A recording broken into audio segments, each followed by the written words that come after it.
Hello, ladies and gentlemen, and welcome back to an ESPN NFL 2K5 franchise rebuild with the Detroit Lions. And for the first time in this series, we can say that it is playoff time. But first, we want to celebrate the stats that were this season. So first, we're going to take a look at our passing stats for the season. Alvin Fowler, of course, coming in here.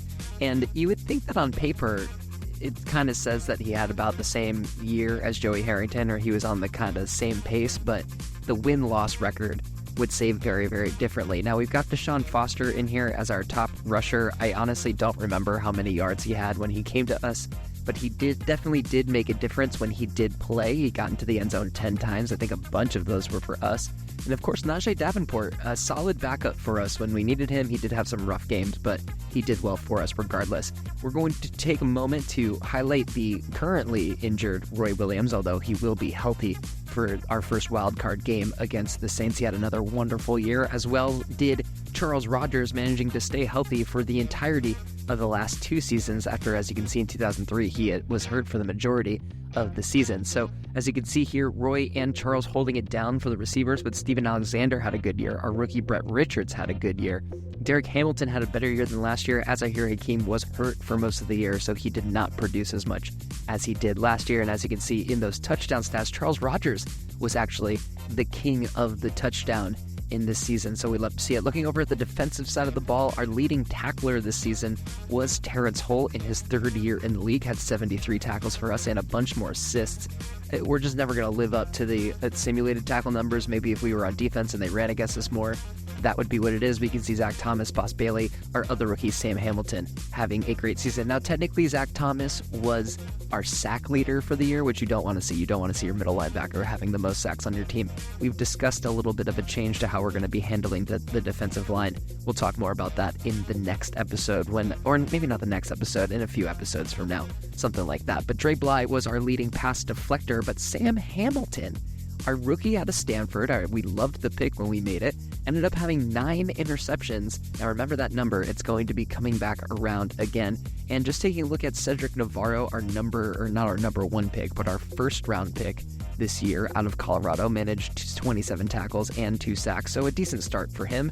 Looking at Jason Hansen, our kicker, 24 for 30. We definitely missed a few, and he's definitely starting to lose his range. We didn't hit anything over 50, although we did try, and just for the sake of being petty, we take a look at Kevin Jones, who ended up playing 15 out of 16 games, had 721 yards, so honestly about the same production as Deshaun Foster, but of course that felt better for us to make that trade this year. Looking at the league stats for the year, your league leader in passing yards is Dante Culpepper, Tom Brady right behind him. Your league leader in touchdown passes is also Dante Culpepper, with Chad Pennington and Steve McNair on his heels for the year. Pretty good year for Dante Culpepper.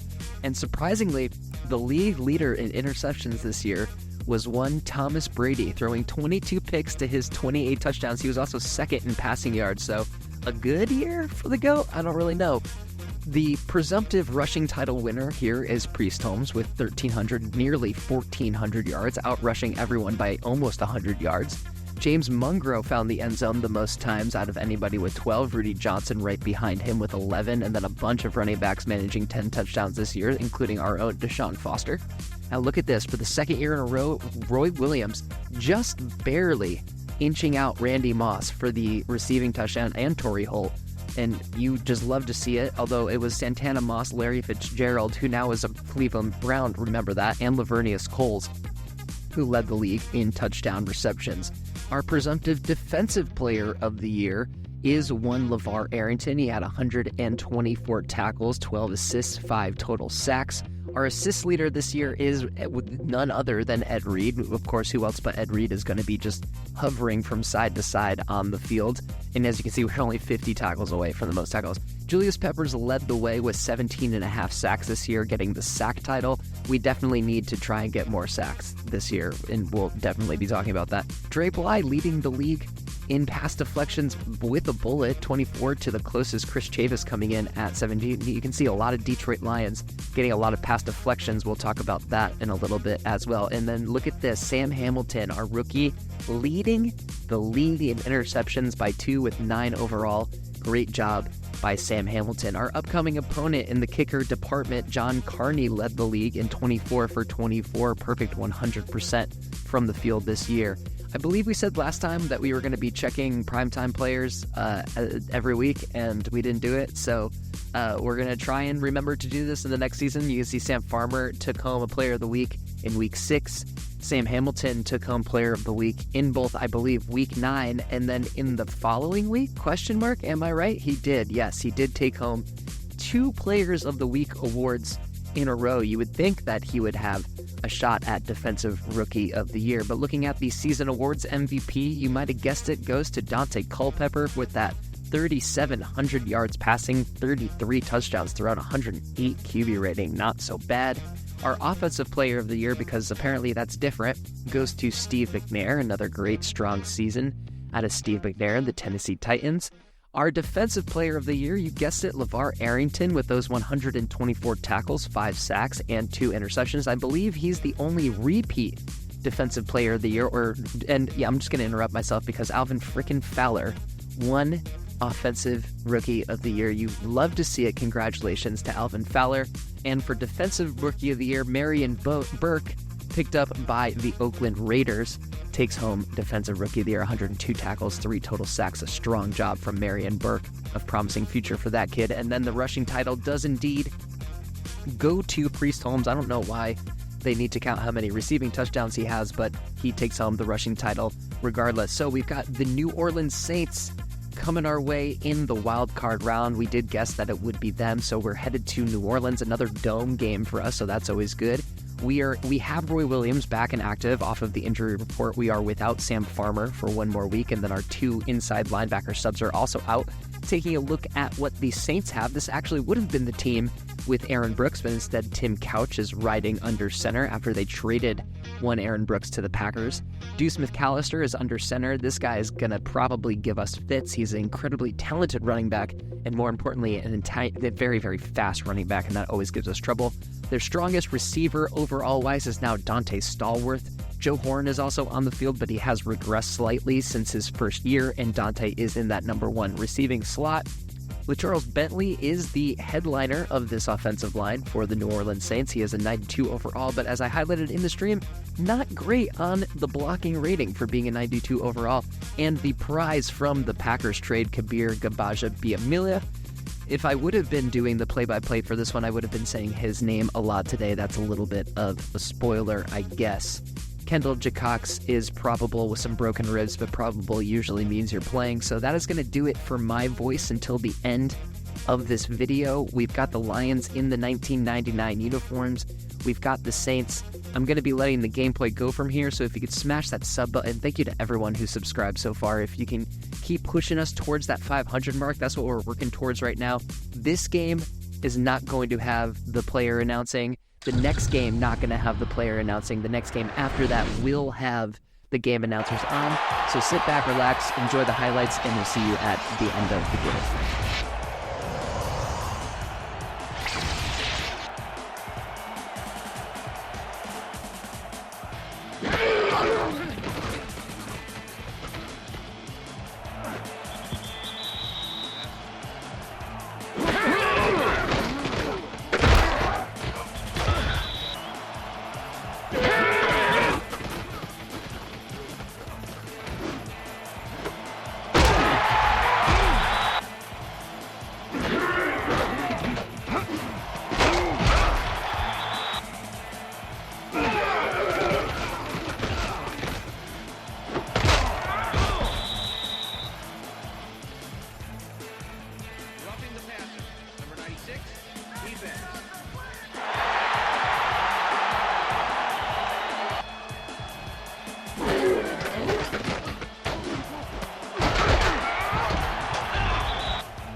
Ladies and gentlemen, the Lions are moving on an absolute nail-biter of a final drive. We hit the field goal with time expiring, and the Detroit Lions live to dance another day. You can see another great performance here from Alvin Fowler, who dialed in 17 of his 29 passes, pretty much on the same completion percentage as Tim Couch, but he had a much more productive day. He threw for 100 more yards, 307 to Tim's 208. He did throw just one interception, no touchdowns, but Tim Couch did get picked off twice. Deuce McAllister was the leading rusher for the day. As you saw, Deshaun Foster was having not so great of a day before he went out with an injury. Najee Davenport came in and did his due diligence up until the end of the game, helping the Lions hold on to this one, but it was Deshaun Foster who managed to get into the end zone before going down with his leg injury. Roy Williams was back and with a vengeance. 7 receptions for 174 yards. Just ridiculous work. Nearly 25 yards a catch. He did drop 2 balls, but he did have just some huge, monstrous game, including that one little mishap towards the end zone. I don't really want to talk about it. Not much in terms of tackling. I feel like the tackling was very spread out. Fernando, I should say, and Teddy Lehman, Sam Hamilton each had 5 apiece. Sam Hamilton technically led the way if we went by assists, getting 9 total tackles. Terrence Holt getting 7 total tackles. A lot of trouble in the secondary and a lot of trouble containing the pass rush. Sullivan, Gabasha-Biamilia, Warren all had sacks, but as we also got some sacks with Hall and Hovan. So it was good to see Hovan getting a sack after paying all that money for him. Terrence Holt was the leading pass defender there, the secondary, getting 5 passes defended, also intercepting one of those things. If you saw the thumbnail, you already knew that was coming, getting a great interception in the end zone to move on to the divisional round against the number 1 seed overall Minnesota Vikings. But you know what's great is that out of their 4 losses, we have given them 2. So let's see if we can do it again for the 3rd week in a row in the next episode. But unfortunately, we will be doing it without the services of Deshaun Foster. He has torn his Achilles, and he is therefore out for the rest of the season. So Najee Davenport, his number is back up again, and we will look forward to seeing you on the next episode when we take on the Minnesota Vikings in the divisional championship round. So thank you for hanging out. Like, comment, and subscribe to the video, all of that YouTube jazz. This is Peanuts 24/7 signing off. We'll see you on the next one.